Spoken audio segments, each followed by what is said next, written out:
Wir bitten Sie, angeschnallt sitzen zu bleiben, bis das entsprechende Leuchtzeichen ausgeschaltet ist. Bitte öffnen Sie die Gepäckablage vorsichtig, da Gegenstände herausfallen könnten.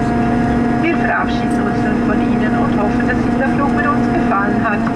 Besten Dank, dass Sie mit Swiss geflogen sind und auf Wiedersehen. Die ganze Besatzung wünscht Ihnen einen wunderschönen Aufenthalt hier in Malaga oder eine gute Weiterreise.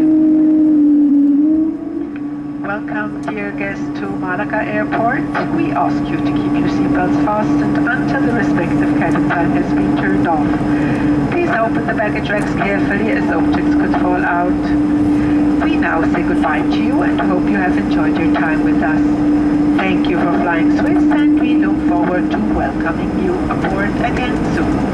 The whole crew wish you a very pleasant stay here in Malaga or an enjoyable onward journey.